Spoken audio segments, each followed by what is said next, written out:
lo consideramos una falla orgánica múltiple cuando 3 o más órganos están fallando. Es decir, por ejemplo, falla el riñón, ¿no? Entonces empieza a disminuir la producción de orina, se dispara la presión arterial, fallan los pulmones porque también hay una neumonía y empieza a haber una disminución del intercambio gaseoso, ya no están funcionando al 100% los pulmones, empieza a desaturar el paciente, falla el sistema circulatorio porque encontramos ahí a la bacteria y empieza a ser una coagulación intravascular diseminada, es decir, la sangre empieza a coagularse, a hacerse espesa y a empezar a formar trombos, coágulos que pueden afectar el cerebro, el corazón, los mismos pulmones. Entonces, eso es una falla orgánica múltiple.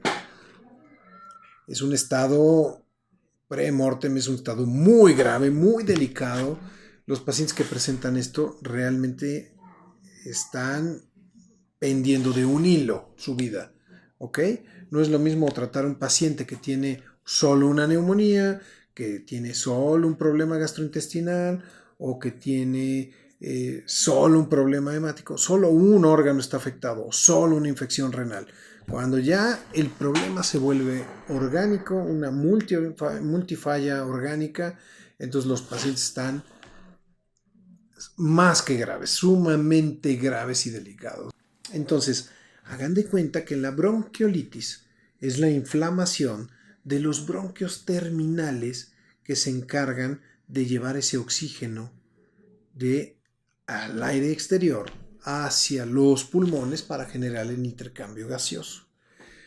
Por supuesto, al yo ponerle trabas, al ponerle este tipo de retenes al oxígeno para que no pase, bloquear su acceso, pues el paciente empieza a tener problemas respiratorios porque no está haciendo un adecuado intercambio de oxígeno. ¿Cómo se ve reflejado esto? Pues los pacientes tienen problemas respiratorios. No entra suficiente oxígeno. Los pacientes sienten sensación de ahogo, sensación de opresión de pecho, empieza a bajar paulatinamente la saturación de oxígeno, se ponen taquicárdicos, porque el cuerpo sabiamente tiene que tratar de compensar esta falta de oxígeno. ¿Cómo? ¿Y cómo lo compensa? Pues bombea más sangre, aunque tenga menos oxígeno, le empieza a bombear el corazón. Entonces el corazón empieza con taquicardia, se acelera mucho, sube la presión arterial un poco para tratar de compensar esa baja de oxígeno. ¿Ok?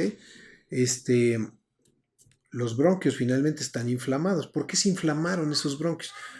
No es que cierre la compuerta como si fuera una puerta el bronquio, sino el bronquio, acuérdense que es una estructura tubular.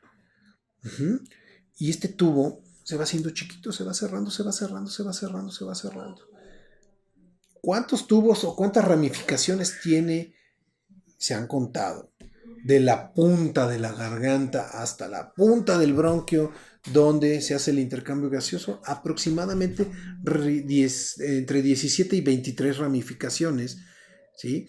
Que se van haciendo como ramitas. Hagan de cuenta que siguen un tronquito y lo van haciendo ramificación, ramificación, ramificación, 23, 24 veces. Y ahí en la última ponen el acino alveolar o el ramo de acinos o de uvas que les decía yo para hacer el intercambio gaseoso. Es una cosa sumamente pequeña que solo se ve en el microscopio, pero ahí están. Entonces, los bronquios miden también micras y se van cerrando poco a poco. ¿Cómo se cierran? Porque la inflamación, hagan de cuenta que tal cual como cuando nos machicamos un dedo, un pie y se nos hincha el dedo, pues también se hinchan los bronquios por dentro, pero esta vez no es por un trauma, sino es porque llega el virus ahí se acopla, se empieza a reproducir y ese tejido lo inflama, entonces reduce el calibre del bronquio.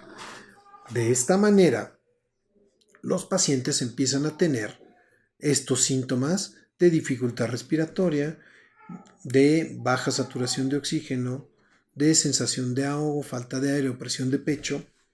Y una cosa más que es muy importante, empiezan a tener silbidos en el pecho. Sibilancias es el término médico, pero literalmente los pacientes chiflan, se les oye un silbato dentro del pecho, como si lo hubieran tragado, cada que respiran. Es un silbido muy fino, muy fino. algo así.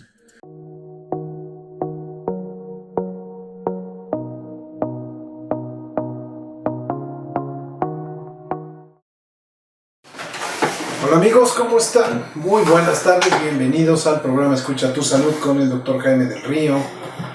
Y bueno, pues dando la bienvenida al inicio de la semana, como todos los lunes, pues saludando a todas las personas que se conectan a través de las diferentes plataformas, a través de YouTube, a través de Facebook, a través de los videos, los cortos que tenemos en Instagram, en TikTok y en las plataformas como Spotify. Se reporta y aparentemente se aisló en varios cultivos de estos pacientes y de otros 8 que todavía están muy delicados en las terapias, que una bacteria que se llama Klebsiella oxytoca,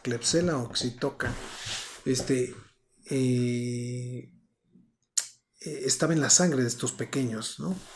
Esto quiere decir que para que una bacteria llegue a la sangre, tiene que ingresar por diferentes medios. Uno de ellos es a través, naturalmente, de vía sanguínea, a través de catéteres de punción, a través de sueros, venoclisis, nutrición parenteral, que esto va directo a la vena. Otra forma de ingreso es a través de vía gastrointestinal, y que a través de la vía gastrointestinal esta bacteria pueda cruzar las paredes gastrointestinales, entrar al torrente circulatorio y de esa manera detectarse ahí. Es una bacteria entérica, esto quiere decir es una bacteria del tubo digestivo, ahí es donde vive habitualmente, ahí es donde está contenta y no hace mayor daño, ¿no? Nosotros si pusiéramos a buscar quién tiene este tipo de bacterias, probablemente encontrarías a muchas personas que tienen este tipo de bacterias. Esta bacteria no hace daño en el tubo digestivo, pero si la ponemos en el torrente circulatorio y de ahí vayamos todos los órganos, pues entonces hay un problema serio, porque empieza a causar falla orgánica. Es decir, empiezan a fallar varios órganos al mismo tiempo. De hecho, lo consideramos una falla orgánica múltiple cuando 3 o más órganos están fallando. Es decir, por ejemplo, falla el riñón, ¿no? Entonces empieza a disminuir la producción de orina, se dispara la presión arterial, fallan los pulmones porque también hay una neumonía y empieza a haber una disminución del intercambio gaseoso, ya no están funcionando al 100% los pulmones, empieza a desaturar el paciente, falla el sistema circulatorio porque encontramos ahí a la bacteria y empieza a hacer una coagulación intravascular diseminada, es decir, la sangre empieza a coagularse, a hacerse espesa y a empezar a formar trombos, coágulos que pueden afectar el cerebro, el corazón, los mismos pulmones. Entonces, eso es una falla orgánica múltiple. Es un estado pre-mortem, es un estado muy grave, muy delicado. Los pacientes que presentan esto realmente están pendiendo de un hilo su vida, ¿ok? No es lo mismo tratar a un paciente que tiene solo una neumonía, que tiene solo un problema gastrointestinal o que tiene solo un problema hemático, solo un órgano está afectado o solo una infección renal. Cuando ya el problema se vuelve orgánico, una multifalla orgánica, entonces los pacientes están más que graves, sumamente graves y delicados, ¿no? Entonces, esto es lo que pasó con ellos. Hay mucho hermetismo, desgraciadamente, después de una semana. No se han dado a conocer no sé si por cuestiones de la investigación, por cuestiones del debido proceso, por lo que ustedes quieran, no se han dado a conocer más detalles.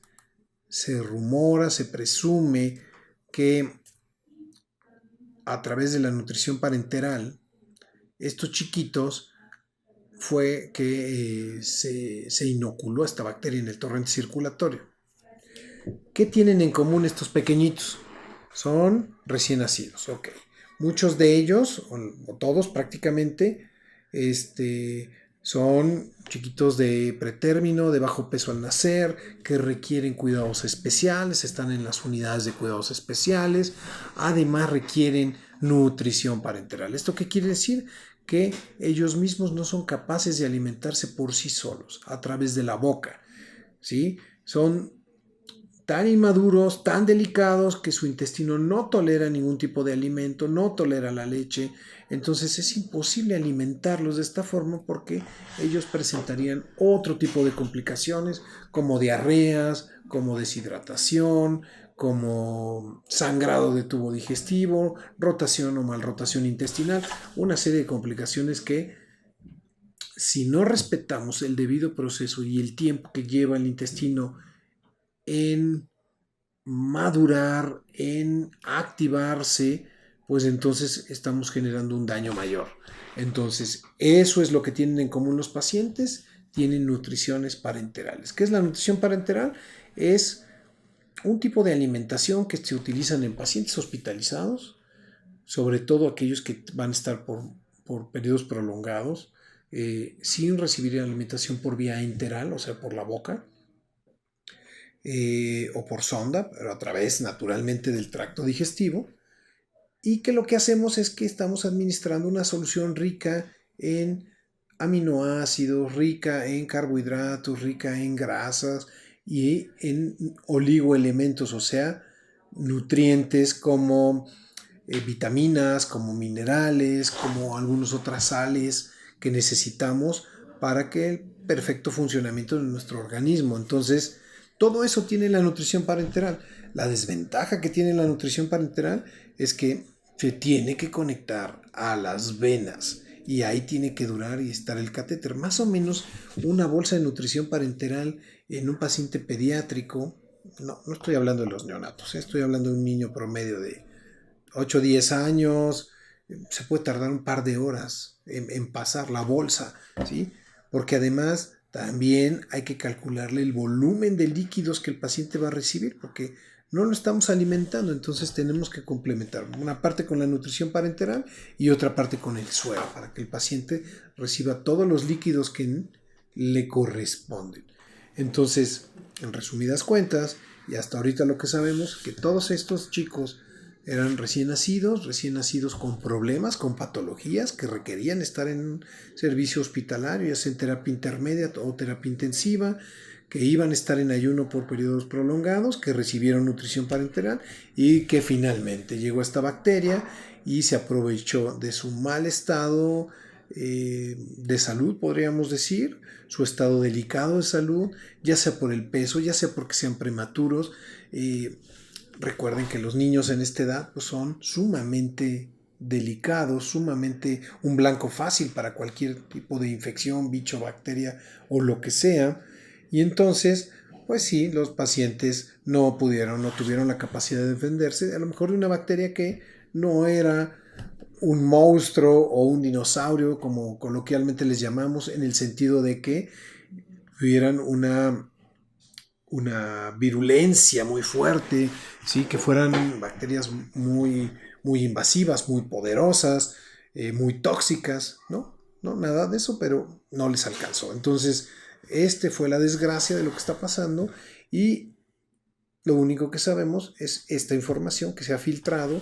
Sabemos también que la empresa que se encarga de preparar estas soluciones ha sido asegurada, sus productos no se están difundiendo, se están haciendo las investigaciones, se están corriendo cultivos, se está buscando a la bacteria a ver dónde aparece, porque si solo hubiera sido un hospital y muchos pacientes de ese mismo hospital, yo lo que hubiera pensado es que el personal médico, el personal de salud que está laborando ahí, fue el culpable al no lavarse las manos después de ir al baño.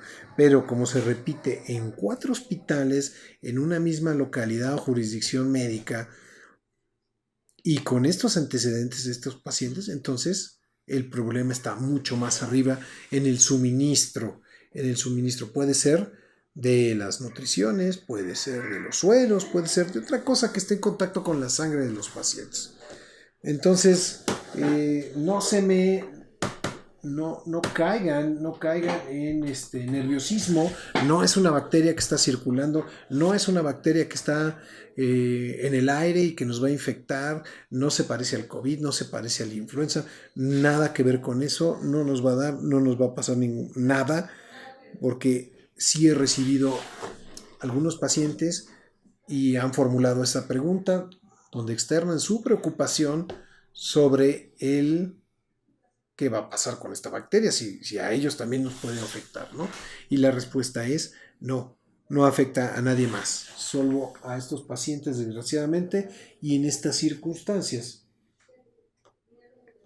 Y yo les aseguro que si este paciente hubiera estado en mejores condiciones de salud, pues probablemente no hubiera fallecido, ¿no?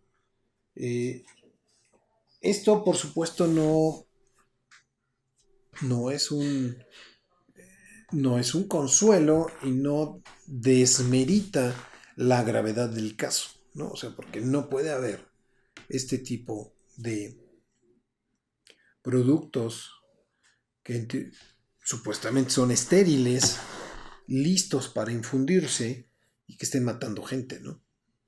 O sea, esto no puede pasar y no debe de quedar impune tampoco, porque hay ahí un problema, hay alguien que es responsable y si alguien tiene que dar la cara y pues hacerse responsable de lo que pasó. ¿De acuerdo? Bueno, el otro tema del que les quiero platicar es sobre los cuadros de bronquiolitis. ¿Sí? A ver. ¿Qué es la bronquiolitis? La bronquiolitis es una infección de las vías respiratorias bajas, de los bronquios en toda su cadena, en toda su extensión, que se encargan de llevar el aire puro, el oxígeno que respiramos, a la circulación, a la sangre, para que éste se reparta en todas las células de nuestra economía, de todo el cuerpo. Entonces, aquí lo que está afectado es la cadena de suministro del oxígeno, porque el intercambio del oxígeno se hace en una estructura que está en los pulmones que se llaman alveolos. Los alveolos son como unas pequeñas ramificaciones, como si fuera un pequeño racimo de uvas, que cada uno de los bronquios, que son milimétricos, va a tener. Estos alvéolos se encargan de captar el aire que respiramos y por cada uno de estos alvéolos, hagan de cuenta que tenemos un racimo de uvas conectado a un tronquito, que es el que lleva el oxígeno y la sangre también. Pasan los vasos muy pequeñitos y estos vasos cubren esta burbuja, esta uva o este racimo. Es tan delgada la membrana alvéolo capilar, mide 2 micras. De 1 a 2 micras es una cosa insignificante. Y esto hace que llegue la sangre venosa o la sangre que ya no tiene oxígeno, que libere el dióxido de carbono y capte oxígeno al mismo tiempo por esa membrana tan pequeña, por esa estructura tan insignificante que es el ácido alveolar o el racimo de uvas alveolares, y se regresa el aire con oxígeno y se vuelve a bombear por parte del corazón a todo el cuerpo. Entonces, hagan de cuenta que la bronquiolitis es la inflamación de los bronquios terminales que se encargan de llevar ese oxígeno al aire exterior hacia los pulmones para generar el intercambio gaseoso.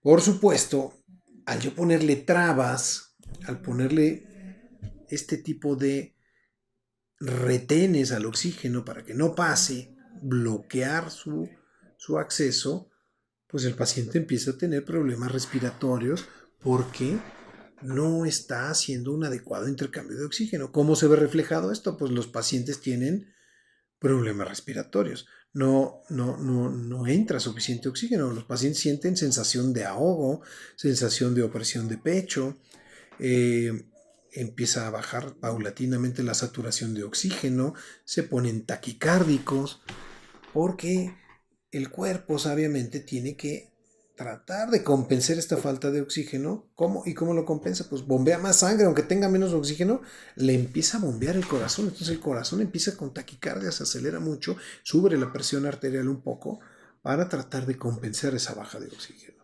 ¿Ok? Los bronquios finalmente están inflamados. ¿Por qué se inflamaron esos bronquios?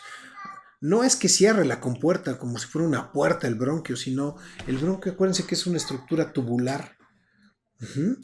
Y este tubo se va haciendo chiquito, se va cerrando, se va cerrando, se va cerrando, se va cerrando. ¿Cuántos tubos o cuántas ramificaciones tiene? Se han contado. De la punta de la garganta hasta la punta del bronquio, donde se hace el intercambio gaseoso, aproximadamente entre 17 y 23 ramificaciones, ¿sí? Que se van haciendo como ramitas. Hagan de cuenta que siguen un tronquito y lo van haciendo ramificación, ramificación, ramificación, 23, 24 veces. Y ahí en la última ponen el acino alveolar o el ramo de acinos o de uvas que les decía yo para hacer el intercambio gaseoso. Es una cosa sumamente pequeña que solo se ve en el microscopio, pero ahí están. Entonces, los bronquios miden también micras y se van cerrando poco a poco. ¿Cómo se cierran? Porque la inflamación, hagan de cuenta que tal cual como cuando nos machicamos un dedo, un pie y se nos hincha el dedo, pues también se hinchan los bronquios por dentro, pero esta vez no es por un trauma, sino es porque llega el virus ahí se acopla, se empieza a reproducir y ese tejido lo inflama, entonces reduce el calibre del bronquio. De esta manera, los pacientes empiezan a tener estos síntomas de dificultad respiratoria, de baja saturación de oxígeno, de sensación de ahogo, falta de aire o presión de pecho. Y una cosa más que es muy importante, empiezan a tener silbidos en el pecho. Sibilancias es el término médico, pero literalmente los pacientes chiflan, se les oye un silbato dentro del pecho, como si lo hubieran tragado, cada que respiran. Es un silbido muy fino, muy fino. Algo así.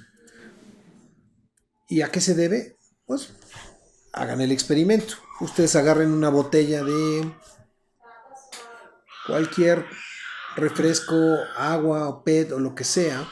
Pues tiene una boquilla. Ustedes soplen por la boquilla. Probablemente no se escuche nada. Pero a medida que van cerrando... Gajes del oficio. ¿No? Los llantos de los niños y los gritos. En fin, a medida que van cerrando el calibre de la tapadera de la botella, pues hacen mayor turbulencia del flujo que pasa por ese orificio y genera un chiflido, un ruido. Eso es lo que son las sibilancias. Y no solamente pasa en este tipo de padecimientos, pasa en los pacientes asmáticos o en los pacientes que llegan a tener otro tipo de problemas, neumonías incluso, ¿de acuerdo? Entonces, estas son las características fundamentales de los cuadros de bronquiolitis. Ahora, ¿cuáles son los pacientes que son susceptibles a tener bronquiolitis? Pues resulta que es tan común que ya sabemos los pediatras que los niños de hasta 18 meses, o sea, de 0 a 18 meses, cualquier cosa que les chifle en el pecho es bronquiolitis hasta no demostrar lo contrario. ¿Ok? Después de los 18 meses, hay una caída que es bastante considerable en los cuadros de bronquiolitis, por múltiples razones. Uno, porque ya los bichos que les causan la bronquiolitis, como parainfluenza, virus sincicial respiratorio, que vamos a hablar de manera especial del BCR, que es el número 1, virus de la influenza, virus de otros tipos de virus que hay también, o sea, menos importantes, puede ser metaneumovirus, ecovirus, otros virus como micoplasmas, que son una especie entre bacteria y virus, también pueden generar esto. O sea, la cartilla, la cantidad de virus que pueden generar estos cuadros son bastante amplia. Y al ser un virus, pues no hay ningún antibiótico que le pegue, que le haga, que le sirva. Y el tratamiento sigue siendo el mismo del que vamos a hablar desde hace décadas. O sea, no ha cambiado realmente. Hoy por hoy ya está a la venta una vacuna que se utiliza desde hace algunos años en pacientes prematuros que tienen los índices de mayor riesgo de padecer infecciones por BCR o por virus incisional respiratorio. Y repito, los pacientes prematuros son los que tienen el mayor impacto, la mayor afección y mayores posibilidades de sufrir una consecuencia fatal por tener una infección por virus incisional respiratorio. Por lo tanto, se ponen este tipo de vacunas en ellos. Está indicado y desde hace algunos par de años se están poniendo en las terapias intensivas, por ejemplo, y a todos los pacientes que son prematuros. Estos pacientes se deben de vacunar cada mes y deben de recibir anticuerpos monoclonales para infección por BCR durante los primeros 6 meses de su vida. ¿Ok? Y y además la vacuna, ¿no? Que son dos cosas diferentes. Una cosa es que yo le esté infundiendo anticuerpos para atacar ese virus, para que cuando me llegue no me encuentre yo sin defensas. Y otra cosa es que yo me vacune y yo genere mis propios anticuerpos. Uno, ya están hechos los anticuerpos y en otro yo los voy a generar. El problema aquí es que tenemos que jugar con los procesos naturales de inmunización y del crecimiento y maduración del sistema inmunológico. Yo no le puedo pedir al sistema inmunológico que de recién nacido o en los primeros meses de vida sea una super máquina poderosa capaz de producir cantidades industriales de anticuerpos para defenderme de todos los bichos. Así no funciona. No es una máquina de ensamblaje, sino más bien es una máquina inteligente que va a ir creando anticuerpos conforme vaya teniendo infecciones, como se vaya exponiendo contra los bichos. Y cada vez que gane una batalla, va a generar un pool de anticuerpos y va a colgar un trofeo donde dice, pues ahora maté a un virus incisional respiratorio, ya tengo aquí mi pool de anticuerpos y cuelgo mi estrellita. Y entonces ya soy inmunocompetente contra BCR. O les pongo otro ejemplo, ¿no? Ahora me enfrenté contra un virus para influenza, o un virus influenza, o un virus de otro tipo, o una bacteria, ¿por qué no? Ahora llegó neumococo o Haemophilus influenza, y entonces cada vez que el niño se enferma con mocos, gripa, fiebre, tos, y sale adelante, obtiene, si fuera un videojuego, obtendría su medalla, la pondría ahí en sus logros y tendría su mochila con un paquete de anticuerpos para que la próxima vez que se lo encuentre, meta la mano en la mochila y se los aviente y entonces de esa manera sea más efectivo y mucho más robusta la respuesta del sistema inmunológico. Pero eso no pasa hasta que se exponen. Por eso los niños, cuando empiezan a ir a las guarderías, que es un zoológico de bichos, pues damos por descontado que los primeros 6 meses se van a estar enfermando por lo menos una vez al mes o una vez cada 15 días. Y a pesar de eso, tenemos que seguir pues adelante, tenemos que seguir con optimistas y los papás más, porque tengo papás muy preocupones también, que tienen que entender este tipo de situaciones, ¿no? Claro, una cosa es tener mocos o moquitos transparentes, verdes, catarro, un poquito de febrícula y algo de tos, a tener fiebre persistente, fiebre de difícil control, una bronconeumonía o una neumonía o un ataque al estado general donde los pacientes prácticamente no se levantan de la cama, no quieren comer. O sea, son niveles también. Y ese es el trabajo de los médicos, identificar quiénes son los pacientes que tienen los factores de riesgo más importantes para tener complicaciones y quiénes son los pacientes que van a salir incluso sin necesidad de tomar más que puro paracetamol, controlar la temperatura y se acabó, ¿no? Lavados de nariz, limpiarle los moquitos, etcétera, ¿no? Entonces, la bronquiolitis, volviendo y resumiendo esto, es una infección viral que afecta las vías respiratorias bajas, los bronquios, sobre todo los bronquiolos que son más distales, que se encargan de transportar el oxígeno que respiramos y que se intercambian los alvéolos hasta la sangre. Y de esa manera la falta de oxígeno nos genera insuficiencia respiratoria, problemas respiratorios con dificultad respiratoria, baja saturación de oxígeno, y esto es persistente. ¿Cuánto tiempo dura? Pues es variable, pero regularmente hemos visto que el curso natural de un cuadro de estos pues, dura como una semana aproximadamente. Lo que tratamos de hacer los médicos con todo esto es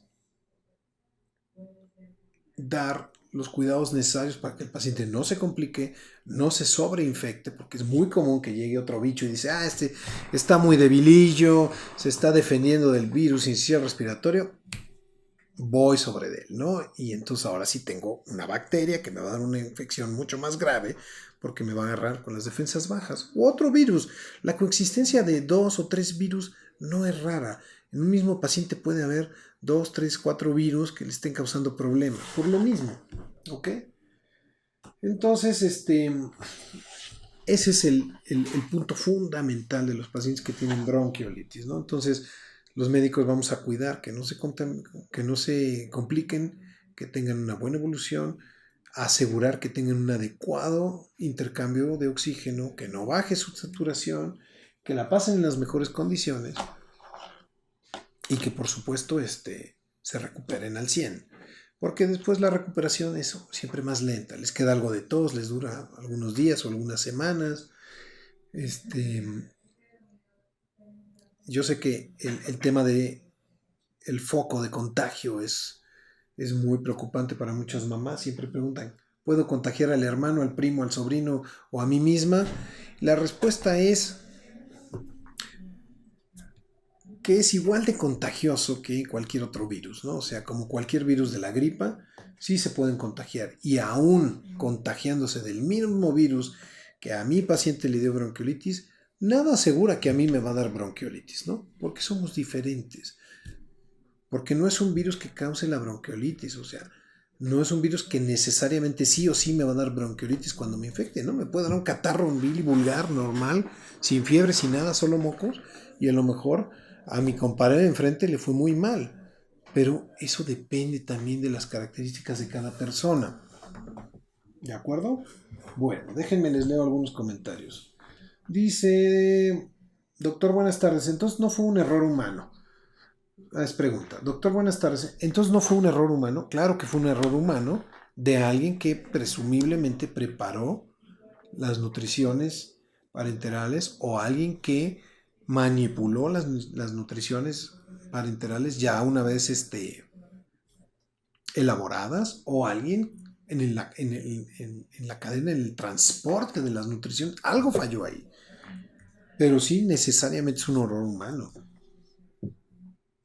Doctor, lo que menciona tiene mucho parecido al asma, pero no es lo mismo. Es que a mi hija le pasa. Gracias, Mauricio. No es lo mismo. No es lo mismo. ¿Por qué? Porque el asma también es una inflamación de los pulmones, de la parte de los bronquios. El bronquio que se afecta en el asma y el bronquio que se afecta aquí son diferentes. Se pueden manifestar de la misma manera, pero son diferentes. ¿Por qué? Porque uno está muy lejano, muy pegado a la zona distal y el otro un tanto menos. Entonces, técnicamente, y estructuralmente son diferentes bronquios los que están afectados. Clínicamente parecería exactamente lo mismo, ¿ok? Las causas del asma pueden ser mucho más diversas. Sí, hay asma por infecciones virales, pero hay asma por alergias, hay asma por contaminación, hay asma por solventes, hay asma por muchas otras cosas. Entonces, aquí la causa única es el virus y en el asma son otras. Y los tratamientos pueden variar un poco. Son un poquito diferentes en una y en otra. Entonces, es una buena pregunta. No son lo mismo. Se parecen mucho. Dice, doctor, yo sé que no es el tema, pero vi que hablaba en un video sobre la urticaria y alergias a los bichos. A mí me salen rochas muy grandes y soy alérgica a las cremas. ¿Qué me recomienda? Me gusta cómo lo explica. Yo soy seguidora Marisol. Gracias, Marisol. Habrá que ver cuál es la crema que más te queda. Porque sí, tu piel necesita crema. Por lo que veo es muy delicada.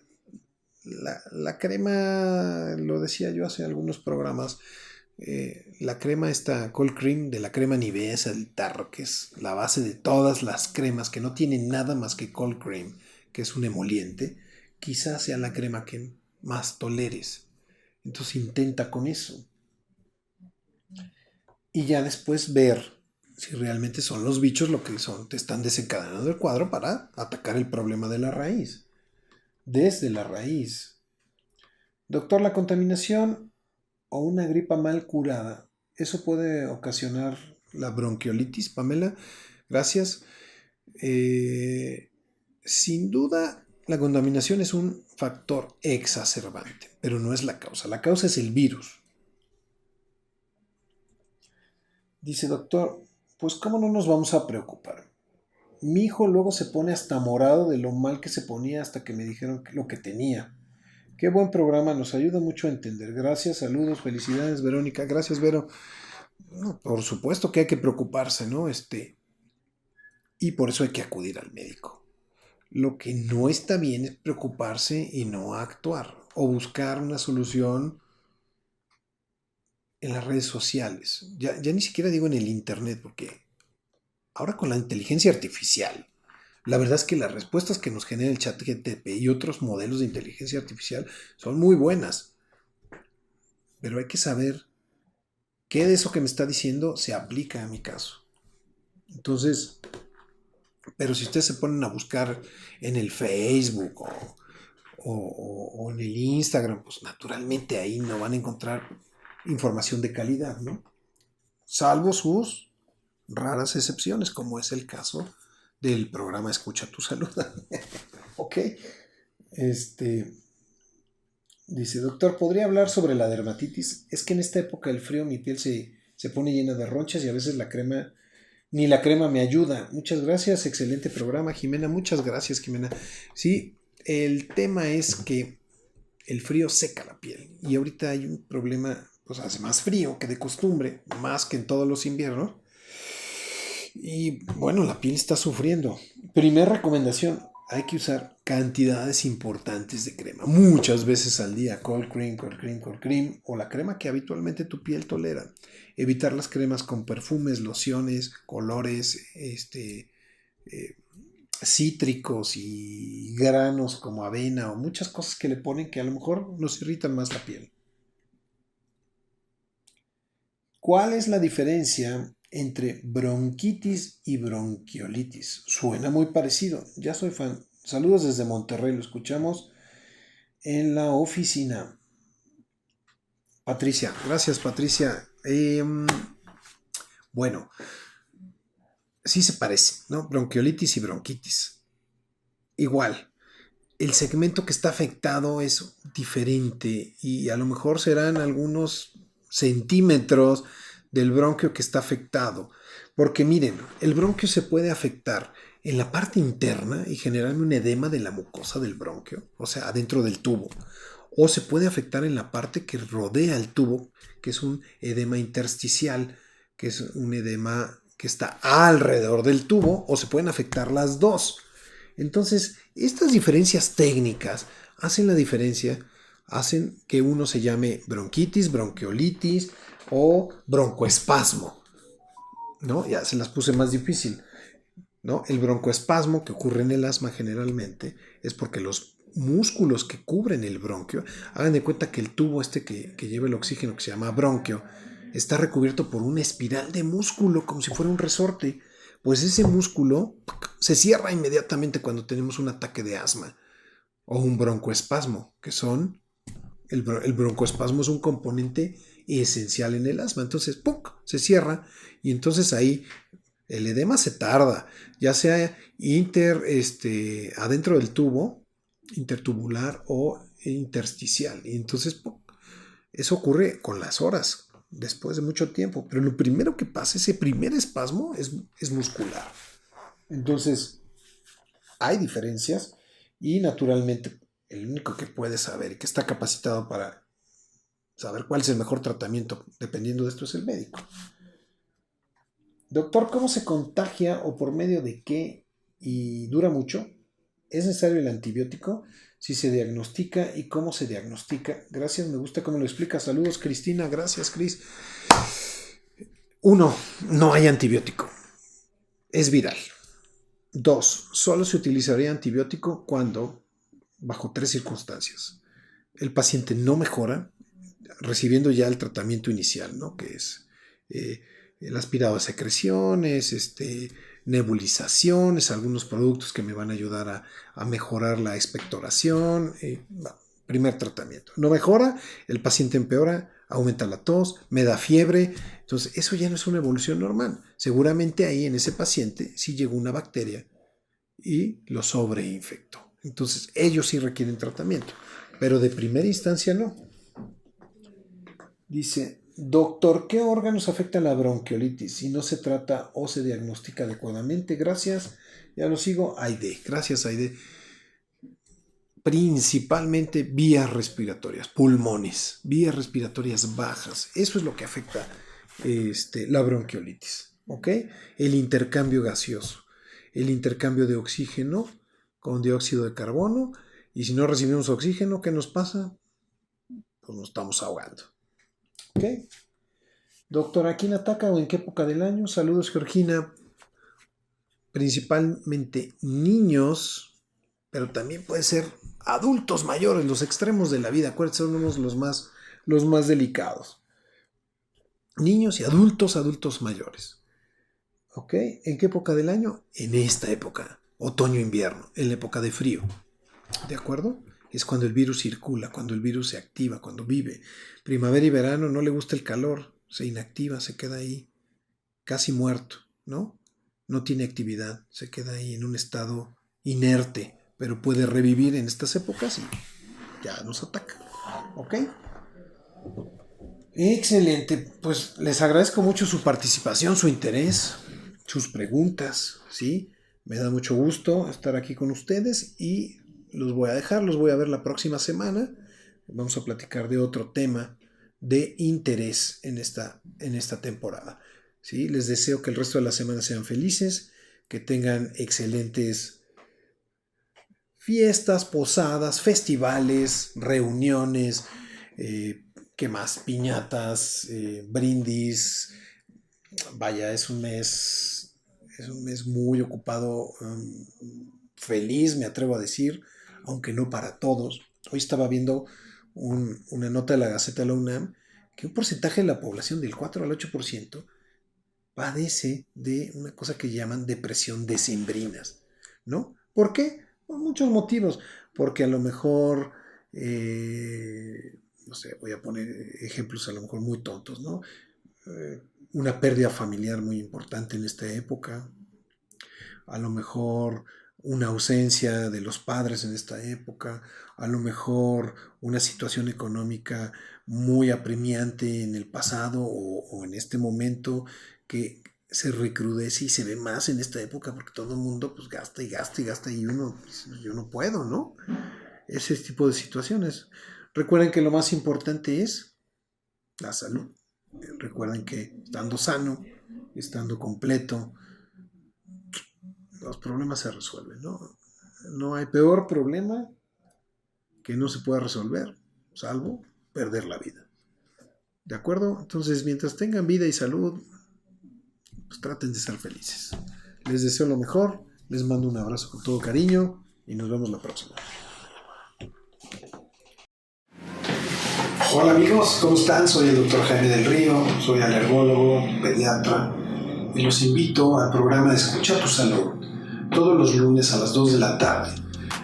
Por favor, vamos a conectarnos, envíenme sus preguntas, sus comentarios, serán bien recibidos con mucho gusto y voy a tratar de responder todas sus cuestiones durante el programa. Así que tenemos una nueva cita, vamos a vernos y ahí estaremos.